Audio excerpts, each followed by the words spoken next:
News at 10. Hoover protesters tonight promising they will continue their fight after the Attorney General today cleared the Hoover officer who shot and killed E.J. Bradford inside the Galleria on Thanksgiving night. Jamise Price begins our team coverage tonight live after a vigil that honored Bradford. Piece of video we hope will show you more context of what happened. We're inside foot action on Thanksgiving night in the Galleria. Now, the initial shooting of Brian Wilson is going to happen over here. Investigators say Aaron Brown shot Brian Wilson over in this area. His friend E.J. Bradford, Wilson's friend E.J. Bradford, is going to run backwards to this area, then change directions and run forward again as people begin to scatter. The Hoover police officers responding will be coming from this corner. So let me start running the video forward here. The shots are fired over here and people begin scattering everywhere. Steve, if you've ever come down here to the BJCC for a concert or an event, you walk under these bridges, you walk by them, you hear that familiar ka-clunk, ka-clunk, ka-clunk of cars coming over these at any hour of the day or night. It is eerily quiet tonight. There has been none of those signature sounds in the last hour as traffic has completely stopped on both the north and southbound, west and eastbound sides of this bridge. But it is a great location. We're at Good People Brewing Company, the Regents Field start line.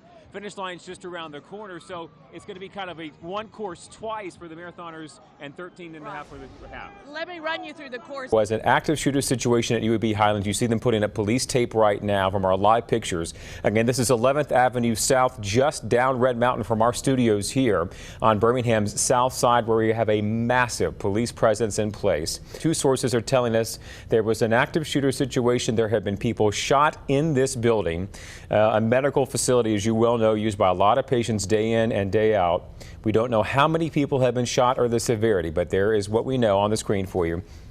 And they are scary words, especially given what has been going on in our country in the last couple of weeks and months and the renewed emphasis on safety in schools. Well, here in a hospital now, a facility where people go to be safe, you have people who are shot. The other victim and the shooter are still both inside of UAB Highlands Hospital getting treatment. And I want you to just imagine for a second that you are the staff at UAB Highlands Hospital and a gunman has come into your facility, your place of work, and shot what we believe are a couple of your coworkers, and now you are being asked to work on this person, this man. In fact, we did a search, and within 5 miles of our location here at the station, we found 294 registered sex offenders, and 38 of them list their address as homeless, which means it's impossible for law enforcement to have a good idea of whether they're hanging out too close to a daycare or school. Talked to the mayor just in the last 30 minutes, and he was here to simply explain the reasoning behind the decision to remove the statue, saying it is time. It is also a decision they have not taken lightly, something they have been discussing and planning, he says, for a while. But he says the events in Charlottesville made this, he said, the appropriate time to take this step. Here's what they're going to do in the next 24 hours. This 52-foot sandstone obelisk, it's been here since 1905, 112 years in downtown Birmingham in Lynn Park. Monument to the Confederate soldiers and sailors is going to be covered in plastic. These two candidates only raised about $900,000 apiece or so. The Republicans have raised millions in their campaign. Is it fair to say that for Democrats to have, whoever it is, to have a shot against the Republican in the fall, they have to avoid a runoff? It would seem another 5 weeks of fighting each other only hurts them in November. All right, and just breaking from the Associated Press, who just tweeted out here, they have called the race in the Democratic gubernatorial nomination for Tuscaloosa Mayor Walt Maddox. So it will be Maddox versus Ivey in November. Quite a matchup of styles, contrasting experience. Marquisa says she never heard from the property manager, so we decided to drop in and get some answers. Okay, but there's standing water outside of one apartment, which is pretty clear that there's a leak right there at that particular apartment. That would, of course, fall under your purview as a property owner, not under the waterworks. Obviously, a lot of concern for parents who are rushing to the school already to pick up their kids on a normal day. But given the climate of what's happened in this country in the last couple of weeks, certainly the debate about school security that has hit a fever pitch since Parkland High School a couple of weeks ago, everyone nationally paying attention to this story right now and certainly worried for, concerned for, as we are praying for these two students to make sure hopefully that both of them pull through. Back to our continuing coverage of the 2019 Mercedes Marathon. Jonathan Hardison along with Mike Dupperly. And Mike, the first results are in for the half. It's a fast one. Parents, pay attention to this one. A company with division in Birmingham is under fire tonight from the National Center on Sexual Exploitation. The center says your children could see pornographic articles on school computers that are supposed to be protected by tech products made by EBSCO. On your side, investigator Jonathan Hardison explains. Would you be okay with your elementary or middle schooler having access to articles and pictures like this on school library computers? when a middle schooler came home saying she'd found pornographic articles during a database search on her school library's computers. Her parents contacted the National Center on Sexual Exploitation. I didn't really believe that this could be such a big problem. But as we started doing more research around the United States, looking at schools there, we found the same kind of content in great abundance, but also in the elementary schools.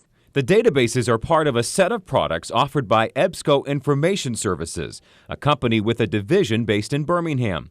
Their products are used in thousands of schools around the country. 4 of the bigger school systems in the Birmingham area all use the Alabama Virtual Library, which includes several EBSCO databases. The databases are meant to give students access to safe and reliable information through the school's library computers. Sexually explicit content is popping up with really innocent searches like 7th grade respiration or 7th grade biology. But then a lot of material is popping up with pornographic type searches that really should just be blocked out for elementary and middle school users. EBSCO and the center have been going back and forth for months to try and fix the problems, and the center says it got a letter from EBSCO Friday saying the problems were resolved. But a team of center researchers says it found 50 articles like these within 15 minutes while searching some EBSCO databases called Primary Search and Middle Search Plus on Monday. One article the center shared with us they say they found Monday is titled "Start Spreading the Nudes." Others include pictures like these, and the center says they found an article on 21 sex tips that was encouraging the reader to watch pornography and to film their sex acts. And we found a dozen other of these kinds of articles sharing these types of tips. And this was available to the 12 through 14-year-olds in middle school. The center says they believe EBSCO's algorithm isn't catching all of the search terms or explicit results they're supposed to. But EBSCO says this is partly a First Amendment issue about what is and isn't appropriate to include in search results. In a statement, EBSCO says it's taken steps to remove questionable content since the center published its report in February. EBSCO says our On Your Side investigators alerted them that the center was still finding the content. EBSCO says the center may be searching databases not intended for K through 12 students and writes, quote, "We are confident our school resources do not contain the questionable content." The company says it will continue to ensure content in school databases are age appropriate. So I will admit that EBSCO has made significant improvements to the systems, and we applaud them for that. But we found, like I said, we found more than 50 articles today in 50 minutes promoting extremely explicit material. And so we're far to go. And I think even worse, we have to educate the schools and the parents so that they recognize this is a real threat to their kids. And so that's the part that's been missing in this fight. Now, late today, EBSCO told us it looked at the Alabama Virtual Library, the one that a lot of students in our area and around the state use, and they discovered it was allowing users with elementary or middle school profiles to access 2 databases that EBSCO doesn't recommend for students at that age. EBSCO says now because of our investigation, they are reaching out to the virtual library to try and correct this. You can read their full statement in the digital version of this story on our WBRC News app.